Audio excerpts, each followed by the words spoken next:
अस्सलामुअलैकुम एवरीवन। आज हमारा लॉ ऑफ टॉर्ट सीरीज़ का 9th लेसन है जिसमें हमने पढ़ना है मलेशियस प्रोसिक्यूशन। जैसा कि आपको नाम से जाहिर हो रहा होगा कि मलेशियस का वर्ड इसमें यूज़ हुआ है। मलेशियस का मतलब होता है बदनीयती या कीना या बुग्स का जहाँ पे एलिमेंट आ जाता है, और प्रोसिक्यूशन का मतलब होता है कोई कानूनी कार्रवाई करना। तो इसका मतलब ये हुआ कि कीना या बुग्स की बुनियाद पे या बदनीयती की बुनियाद पे अगर हम किसी के खिलाफ कोई कानूनी कार्रवाई करते हैं उसको मलेशियस प्रोसिक्यूशन कहते हैं। अब ये काम भी एक टॉर्ट है, इसको भी हम एक टॉर्ट कहेंगे, रॉन्ग कहेंगे। अच्छा, अगर हमारे खिलाफ कभी भी किसी ने झूठा दावा दायर किया है बदनीयती के साथ हमें डिफेम करने के लिए या हमें कोई और नुकसान पहुंचाने के लिए, तो उसको हम मलेशियस प्रोसिक्यूशन कहेंगे। अब क्वेश्चन ये राइज होता है कि ये टॉर्ट में क्यों आता है। तो जैसा कि हमें मालूम है कि law of torts principle of remedies पे बेस करता है, हमें रेमेडीज लेके देता है। तो मलेशियस प्रोसिक्यूशन चाहे वो क्रिमिनल हो या सिविल हो, चाहे वो कोई क्रिमिनल प्रोसीडिंग हो या कोई सिविल सूट किया हो, झूठा दावा किसी पे किया हो, वो एक रॉन्ग है। तो लॉ ऑफ टॉर्ट्स हमें कहता है कि जब भी आपके ऊपर झूठा दावा दायर किया जाए या झूठी प्रोसीडिंग की जाए तो आप उससे डैमेजेस लें, आप उससे डैमेजेस क्लेम करें। तो इसीलिए हम इसको लॉ ऑफ टॉर्ट्स में पढ़े हैं।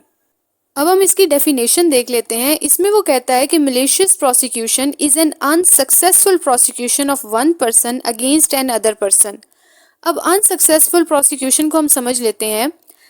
जब कोर्ट ये साबित करती है कि ये जो दावा इस बंदे ने किया है ये झूठा है, तो इसका मतलब है कि वो उस दावे में अनसक्सेसफुल हो गया, वो उस दावे में हार गया, इसलिए इसने यहाँ पे अनसक्सेसफुल प्रोसिक्यूशन की टर्म यूज की है। नेक्स्ट वो कहता है with malice and without reasonable cause, यानी कि बदनीयती के साथ झूठा दावा दायर किया और बगैर किसी रीजनेबल या माकूल वजह के दावा दायर किया गया। यानी कि एक दावे का झूठा साबित हो जाना और उस दावे का जो डिफेंडेंट है वो इनोसेंट साबित हो जाए, और अगर उस डिफेंडेंट का कोई नुकसान हुआ है तो वो damages for malicious prosecution claim कर सकता है, और लॉ ऑफ टॉर्ट्स उसको ये रेमेडी प्रोवाइड करता है। क्योंकि मलेशियस प्रोसिक्यूशन भी इटसेल्फ टॉर्ट है और हम उसके लिए डैमेजेस ले सकते हैं। अब यहाँ पे हम मलेशियस प्रोसिक्यूशन के जो इंग्रेडिएंट्स हैं वो देखेंगे कि अगर हम मलेशियस प्रोसिक्यूशन का दावा दायर कर रहे हैं तो हमें क्या चीज़ों को प्रूव करना पड़ेगा। सबसे पहला इंग्रेडिएंट है प्रोसिक्यूशन, यानी कि यहाँ पे हमें ये साबित करना होगा कि हमारे खिलाफ पहले कोई कार्रवाई की जा चुकी है, कोई कानूनी कार्रवाई की गई है, यानी कि हमारे खिलाफ कोई लीगल एक्शन लिया जा चुका है। नंबर 2 पे जो हमारे पास एसेंशियल इंग्रेडिएंट है वो है termination of proceeding in favour of plaintiff, यानी कि मलेशियस प्रोसिक्यूशन का मुकदमा दायर करने के लिए प्लेंटिफ को ये साबित करना पड़ेगा कि जो पहले कानूनी कार्रवाई या प्रोसिक्यूशन उसके खिलाफ की गई है उसका फैसला प्लेंटिफ के अपने हक में आया था, यानी कि वो इनोसेंट साबित हो गया था। नंबर 3 पे जो इंग्रेडिएंट है वो है हमारे पास मैलिस। मैलिस का मतलब होता है बदनीयती या कीना, यानी कि अगर कोई बंदा बुक्स की बुनियाद पे या बदनीयती की बुनियाद पे हमारे खिलाफ कोई मुकदमा दायर करता है उसको हम मलेशियस प्रोसिक्यूशन कहते हैं। नंबर 4 पे जो हमारे पास पॉइंट है वो है absence of reasonable and probable cause, यानी कि जो पहले हमारे खिलाफ प्रोसिक्यूशन की गई है वो विदाउट रीजनेबल कॉज है, वो बेबुनियाद है, उसमें सिर्फ और सिर्फ बदनीयती शामिल है और इसका मकसद सिर्फ और सिर्फ बदनीयती है या बोग्स है। नंबर 4 पे जो हमारे पास इंग्रेडिएंट है वो है डैमेज, यानी कि जो पिछली मलेशियस प्रोसिक्यूशन की गई है उसमें प्लेंटिफ का कोई नुकसान हुआ हो, चाहे वो कोई पेक्यूनरी लॉस हो या कोई और डैमेज हो, या प्लेंटिफ की इज्जत पे हर्फ आया हो या कोई पेक्यूनरी लॉस हुआ हो, किसी भी तरह से उसका डैमेज हुआ हो। अब यहाँ पे हम एक लीडिंग केस लॉ डिस्कस कर लेते हैं जिसका नाम है अबरात वर्सेस नॉर्थ ईस्टर्न रेलवे 1883। इस केस लॉ में ये हुआ था कि एक पैसेंजर जो है वो नॉर्थ ईस्टर्न रेलवे की एक ट्रेन पे सफ़र कर रहा था। उस ट्रेन का कोई एक्सीडेंट हो गया जिसके नतीजे में जो पैसेंजर था उसको इंजरीज सफ़र करनी पड़ी, जो कि वेरी नॉर्मल सी थी, जो कि इतनी ग्रेवियस नहीं थी, छोटी मोटी चोटें उसको सफ़र करनी पड़ी। अब वो जो पैसेंजर था वो एक डॉक्टर के पास गया जिसका नाम था अबरात। अबरात ने क्या किया, अबरात ने एक फेक रिपोर्ट तैयार की, एक फेक मेडिकल रिपोर्ट तैयार की जिसमें उसकी नॉर्मल सी माइनर सी इंजरीज को बहुत ग्रेवियस नेचर की इंजरीज शो किया गया, और ये कहा कि जो भी तुम्हें डैमेजेस मिलेंगे इस रिपोर्ट की बुनियाद पे वो हम आपस में डिवाइड कर लेंगे। अब उस फेक मेडिकल रिपोर्ट की बुनियाद पे वो जो पैसेंजर था उसने नॉर्थ ईस्टर्न रेलवे से डैमेजेस लिए कि आपकी वजह से मुझे बहुत सीरियस नेचर की इंजरीज आई हैं। अब नॉर्थ ईस्टर्न रेलवे ने उसको डैमेजेस दे दिए और उसको कंपनसेशन दे दी।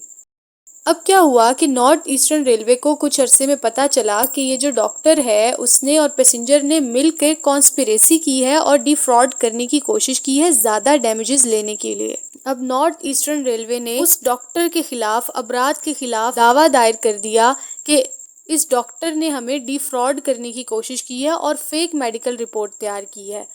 लेकिन उस दावे में जो नॉर्थ ईस्टर्न रेलवे है वो उस डॉक्टर को गिल्टी साबित नहीं कर सके। उनके पास कोई सबूत नहीं था जिससे वो ये जाहिर कर सकें कि उस डॉक्टर ने फेक रिपोर्ट तैयार की है।